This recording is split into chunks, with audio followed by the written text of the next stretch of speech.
पर तो चलिए आज के सेशन की शुरुआत करते हैं और सेशन की शुरुआत बहुत ही खूबसूरत पंक्तियों से करते हैं, जो पंक्ति हम हमेशा आप लोगों से कहते हैं, ठीक है, कि अपनी मंजिल को भुलाकर जिया तो क्या जिया, अपनी मंजिल को भुलाकर जिया तो क्या जिया, है दम तुझमें तो उसे पाके दिखा। अपनी मंजिल को भुलाकर जिया तो क्या जिया, है दम तुझमें तो उसे पाके दिखा। लिख दो खून से अपने कामयाबी की कहानी, लिख दो खून से अपने कामयाबी की कहानी और बोल उस किस्मत को, है दम तो मिटा के दिखा। मेरे भाई जी हाँ, मेहनत करते रहना है, सफलता मिलेगी यकीनन। मैं आपसे ये बात कह रहा हूँ, आज नहीं तो कल मिलना तय है, बस मेहनत करते रहिए, मेहनत में कमी नहीं आनी चाहिए। आपके लिए आपका बड़ा भाई यहाँ पर खड़ा है, गाइड करने के लिए, मोटिवेट करने के लिए, कंसेप्ट बताने के लिए, जिस तरीके से मैं सिलेक्टेड हूँ आपका सिलेक्शन कराने के लिए। बस इसी तरीके से आप बढ़िया से पेपर करते रहिए मेरे भाई, ठीक है। चलिए, गूज़बम्प्स लाइन, बिल्कुल गूज़बम्प्स वाली लाइन है, ये खतरनाक लाइन है। चलिए तो आज के सेशन की शुरुआत करते हैं। सबसे पहला क्वेश्चन देखिए आप लोग, ठीक है। तो सबसे पहला क्वेश्चन मैं थोड़ा सा आप लोगों के लिए आसान रखना चाहूंगा, छोटा सा प्यारा सा क्वेश्चन है, लेकिन आप इस सवाल को देखो, आपको लग रहा होगा कि आसान है, बट असल में ये आसान नहीं है।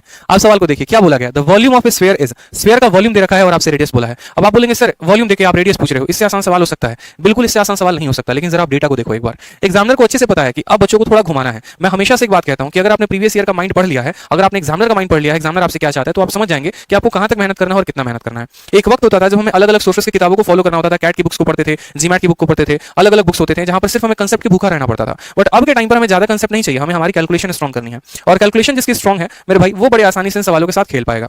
अब यहां पर देखो तो वॉल्यूम दिया गया है आपको और रेडियस पूछा गया है, और इसके अनुसार आपके ऑप्शंस भी दिए गए हैं। आप भूल जाइए कि एक पल के लिए डिजिटल सम लगाएंगे, यूनिट डिजिट लगाएंगे, सिर्फ आप इस पे देखिए कि वॉल्यूम कितना है।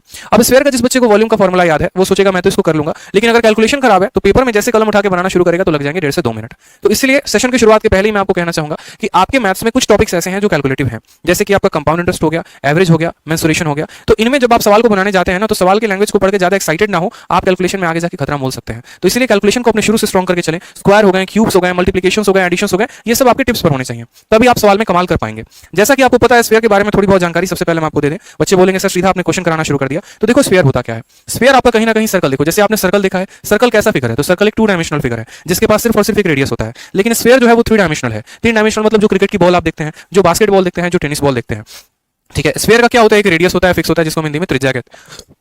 स्फीयर में बस 2 बातें जाननी है। पहली बात जो हो गई वो वॉल्यूम हो गई, और उसके वॉल्यूम का फॉर्मूला हो गया 4/3 पाई आर क्यूब, और दूसरा जो हो गया वो हमारा सरफेस एरिया, ठीक है। चाहे आप इसको कर्व सरफेस एरिया कह लो या आप इसका टोटल सरफेस एरिया कह लो, बात एक ही है, कोई फर्क नहीं पड़ना है, और वो बराबर होता है हमारे 4πr² के, ठीक है, 4πr² के बस। अब इसी पर पूरे के पूरे अलग अलग तरह के कंसेप्ट हमारे बनेंगे, मेल्टी का कंसेप्ट, कटिंग का कंसेप्ट, ठीक है, और सभी कंसेप्ट जितने भी हमारे पेपर में पूछे गए हम सभी बनाएंगे। क्योंकि अब सवाल पर आते हैं अपना, ठीक है। तो सवाल में हमें दिया गया है वॉल्यूम और हमसे क्या पूछा गया दोस्तों, रेडियस पूछा गया है। देखिए जितने दोस्तों ने वीडियो को लाइक और शेयर नहीं किया ना भाई, दिल से बोलता हूं शेयर कर दीजिए हर जगह पे। बहुत मेहनत लगती है एक एक क्लास को कंडक्ट करने में, ये पीपीटीज बनाने में, ठीक है, क्वेश्चंस को सेलेक्ट करने में, सही कैटेगरीज को फिट करने में, फिर यहाँ लाइव आने में, क्लासेस लेने में बहुत मेहनत होती है, ठीक है। और सभी चीजों को फ्री में करने में, स्पेशली सिर्फ इस मोटिव से कि आपका फायदा हो सके। तो इतना बड़ा दिल एक चाहिए यहाँ पर आकर खड़ा होकर आप लोगों को पढ़ाने के लिए। अगर मैं इतनी हिम्मत उठाता हूं तो आप लोगों के लिए बस एक वहां पर बटन है, उसको लाइक का और शेयर है, आप उसको कर सकते हैं, ठीक है। इतना तो आप कर ही सकते हैं। तो आ जाइए, वॉल्यूम जो दिया गया है वो हमारा दिया गया है इतना। अब जैसे कि आपने पढ़ा है छोटा सा फ्रैक्शन, अगर मानिए कि हम कहते हैं सर 7 सही 3 बटे मानिए 2 होगा, इसको हम कैसे लिखते हैं? तो इसको लिखने के लिए 7 को 2 के साथ गुना करते हैं और 3 को जोड़ते हैं, तो 7 का 2 गुना 14, 14 और 3 17, यानी इस फ्रैक्शन को हम लिखते हैं 17/2। उसी तरीके से हमें इस फ्रैक्शन को लिखना है। अब इस फ्रैक्शन को लिखना है तो हमें क्या करना पड़ेगा, 697 को 21 के साथ गुना करना पड़ेगा, 697 को 21 के साथ गुना करना पड़ेगा, और 4 के साथ जोड़कर हमें किससे भाग करना पड़ेगा, 21 के साथ। समझ में आ गया मेरी बात को? जैसे मैं दोबारा से आपको समझाता हूं। अगर हम 4 सही 1/3 लिखते हैं दोस्त, तो इसका मतलब क्या होता है? इसका मतलब होता है यहां पर समझना, हमें क्या लिखना है, हमें 697 सही 4/21 का मान बताना है। यानी इसका मान बताने के लिए हम इसको इसके साथ गुना करके जोड़ेंगे, यानी 697 को हम 21 के साथ गुना करेंगे, 4 उसमें जोड़ेंगे और वापस से भाग लगाएंगे किसका, तो 21 का भाग लगाएंगे। 697 को जब आप जो है 21 के साथ जोड़ेंगे तो आपका आएगा 146, ठीक है, 37, ठीक है, 14637 आएगा। आप गुना करके देखिए 14637 आएगा, और प्लस आपका आ जाएगा 4/21। अगर आप इसको 146-37 में इसको जोड़ेंगे तो बोलेंगे 14641 डिवाइडेड बाई हमारा हो जाएगा 21। यानी असल में जो आपका वॉल्यूम दिया गया है वो वॉल्यूम आपका इसके बराबर है। कैलकुलेशन जितनी तेज होगी फायदा उतना अच्छा होगा। आप इसको डायरेक्ट गुना करके आप यहां जोड़कर लिख सकते हैं। अब बात करते हैं यहाँ पर वॉल्यूम की। वॉल्यूम हमारा किसके बराबर है, तो वॉल्यूम हमारा इसके बराबर है। स्फीयर का वॉल्यूम दोस्तों कितना होता है, तो बोलेंगे 4/3 इंटू पाई। पाई का मान कितना हो जाएगा, तो 22/7 हो जाएगा, इंटू आर का क्यूब। पता है ना, अभी पढ़ा है आपको कि स्फीयर का वॉल्यूम कितना होता है, 4/3 पाई आर क्यूब। तो 4/3 पाई आर क्यूब ये बराबर हो जाएगा किसके, 14641 डिवाइडेड बाई कितना मेरे भाई, तो 21 के।